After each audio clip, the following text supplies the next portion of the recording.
Comment tracer le cercle circonscrit à un triangle? C'est ce que l'on va voir de suite dans cette nouvelle leçon. Pour tracer le cercle circonscrit à un triangle, encore faut-il savoir ce qu'est le cercle circonscrit à un triangle. Tout simplement, le cercle circonscrit à un triangle, c'est le cercle qui va passer par les trois sommets du triangle. Comme ici, j'ai tracé le triangle IJK et on s'aperçoit que le cercle ici tracé en rouge passe par les trois sommets de notre triangle. Eh bien, voilà ce qu'est le cercle circonscrit à un triangle. C'est un cercle qui passe par les trois sommets du triangle. Pour tracer notre cercle circonscrit, il va donc falloir que l'on repère le centre du cercle. En effet, il faut que je sache, ici sur ma figure, à quel endroit je vais piquer avec mon compas pour ensuite tracer le cercle. Eh bien, pour déterminer l'emplacement du centre du cercle circonscrit à notre triangle, eh bien, on n'aura pas d'autre solution que de tracer les médiatrices du triangle. En effet, les médiatrices d'un triangle vont se croiser à un même point, c'est ce que l'on appelle le point de concours. Eh bien, ce point de concours, tout simplement, ça va être notre centre du cercle circonscrit. Allez, c'est parti, traçons donc les médiatrices de notre triangle. Alors, dans l'absolu, on n'a besoin de tracer que deux médiatrices, puisque toutes les médiatrices, les trois, vont concourir à un seul et même point. Donc, dès lors que j'aurai déjà tracé les deux premières médiatrices, elles vont se couper à un point. Et je sais déjà que lorsque je vais tracer la troisième, elle va elle aussi concourir au même point. Mais ici, pour l'exemple, on va quand même tracer les trois, même si tu n'as besoin, en fait, que d'en tracer deux. Bien évidemment, pour réaliser cet exercice, il faut que tu saches déjà tracer une médiatrice. Donc, sache que j'ai fait spécifiquement une leçon à ce sujet. Bon, on est parti, assez parlé. Maintenant, on va tracer une première médiatrice. Eh bien, commençons de suite avec la médiatrice du segment AB. Donc, je vais utiliser le compas pour cet exemple ici. Je choisis un écartement qui est plus grand que la moitié de la longueur du segment. Donc là, c'est bon. Et puis, on est parti. Je pointe ici. Donc, je pointe sur le sommet A. Je fais un premier arc de cercle en bas. Je vais en faire un de suite en haut. Je garde le même écartement. Je n'y touche pas. Et on fait la même chose ici. On pointe au sommet B. Je coupe en haut. Je coupe en bas. Quand j'ai fini avec mes arcs de cercle, eh bien, il ne me reste plus ici qu'à tracer ma médiatrice. En effet, j'ai ma médiatrice qui va passer par ce point qui est là, à l'intersection de ces deux arcs de cercle. Et elle va également passer par le point qui est là, à cette intersection-là. Donc là, je viens déjà de tracer d'une certaine manière ma première médiatrice, celle du segment AB. Donc maintenant, il ne me reste plus qu'à la tracer. Donc j'aligne bien, je positionne bien la règle en bas, en haut. Et c'est parti, on trace. Voilà, donc là je viens de tracer la médiatrice du segment AB. Et on continue, donc je reprends mon compas et maintenant on va tracer la deuxième médiatrice. Donc par exemple, on va s'occuper maintenant de la médiatrice du segment AC. Donc comme pour tout à l'heure, je choisis un écartement plus grand que la longueur de la moitié de mon segment AC. Donc par exemple cet écartement, je viens pointer sur le sommet A. Ici, je viens faire un premier arc de cercle ici. J'en profite pour en faire un second directement ici. Voilà, à peu près. Je le fais suffisamment grand pour être sûr, lorsque je vais pointer de l'autre côté, de le couper. Voilà, comme là. Bien évidemment, je n'ai pas changé l'écartement. Hein. Je ne l'ai pas dit, mais ça coule de source. Il ne faut pas le changer l'écartement. Hein. Allez, bon là c'est bon. Je vais reposer le compas. Je vais pouvoir maintenant tracer la seconde médiatrice, la médiatrice du segment AC. C'est bon, me revoilà.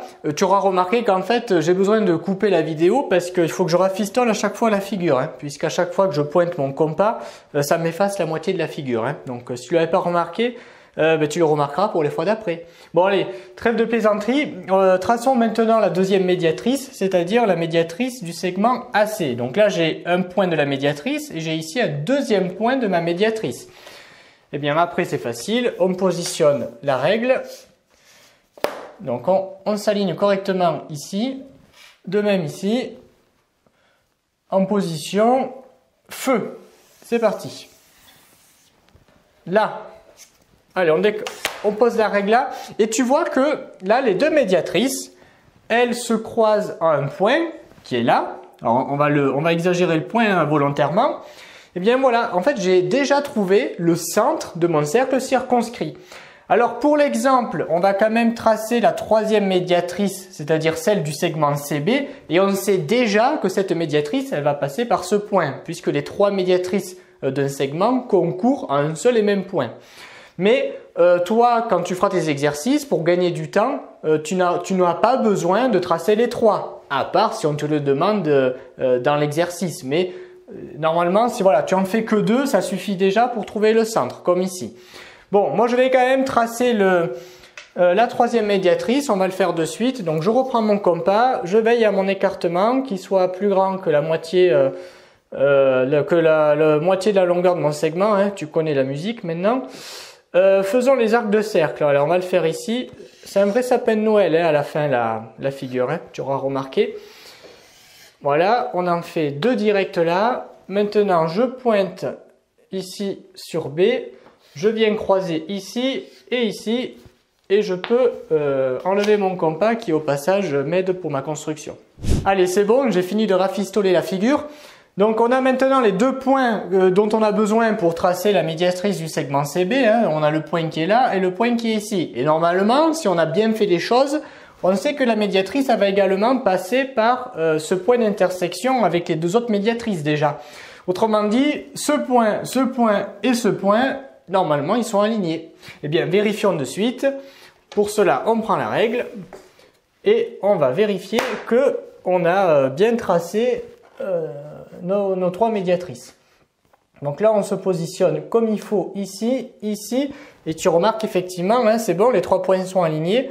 Notre médiatrice, la troisième, elle va bien aussi passer par le point d'intersection des deux autres là, qu'on a déjà tracé. Eh bien, traçons la troisième, voilà. Ici, comme ceci. C'est bon. Et je peux enlever la règle.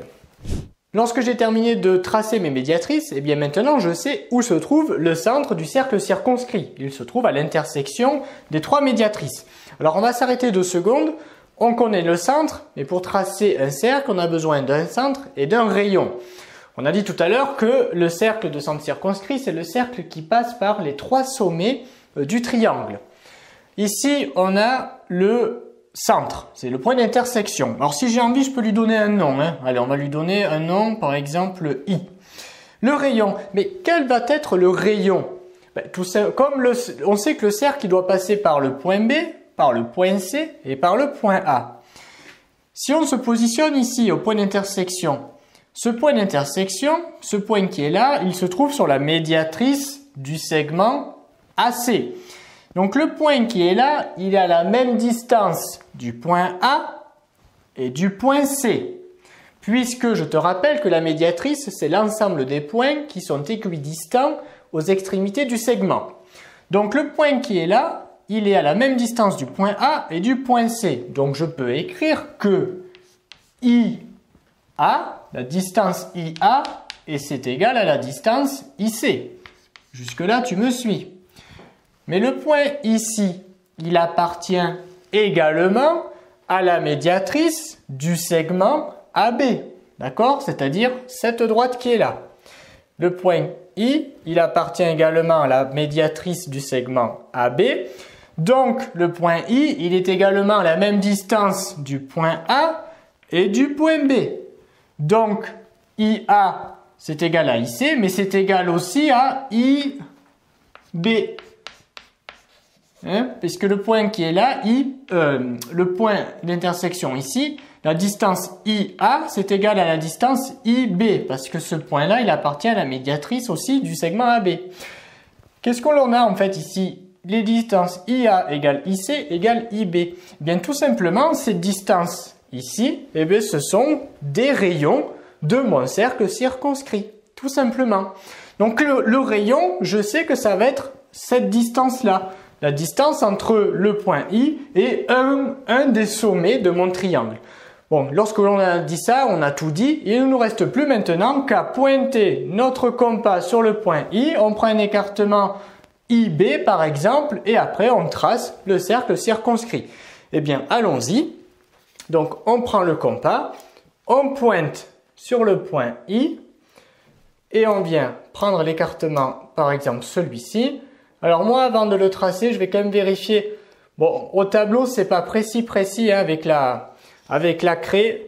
D'accord? Normalement, toi, tu auras un meilleur résultat chez toi. On va avoir un petit décalage ici. Bon, c'est pas grave. On va tricher un tout petit peu. On va écarter un petit peu plus là. Allez, on y va. On trace. On va le prendre comme ça. Ouais, c'est pas pratique au tableau. Hein? Allez, on se lance. Zou. Traçons le cercle circonscrit. Bouge pas toi ici, sinon ça va pas aller. Voilà, magnifique. Voilà, c'est fini. Tu sais maintenant comment tracer le cercle circonscrit à un triangle. Juste avant de nous quitter, petite information pour que tu ne sois pas étonné si ce cas de figure arrive. Ici, le centre du cercle circonscrit, c'est-à-dire le point I, se trouve à l'intérieur du triangle ABC. Mais sache que lorsque tu as des triangles plus aplatis que celui que j'ai pris ici pour exemple, bien lorsque tu as des triangles plus aplatis, il arrivera que, parfois, que le centre du cercle circonscrit se trouve à l'extérieur de ton triangle. Donc ne sois pas étonné de cela. C'est pas parce que tu vas trouver un centre à l'extérieur de ton triangle que tu penseras que c'est faux. Non, non, non, non. Il arrive parfois que le centre du cercle circonscrit se trouve à l'extérieur de ton triangle. Donc ça, c'était la parenthèse. Maintenant, parenthèse fermée. Il ne te reste plus qu'à t'entraîner à tracer des cercles circonscrits à un triangle. Cette leçon est désormais terminée. Mets un pouce bleu si elle t'a plu. Abonne-toi à la chaîne pour ne rater aucune de nos prochaines vidéos. Et on te dit à très vite dans une autre leçon de Petit Savant.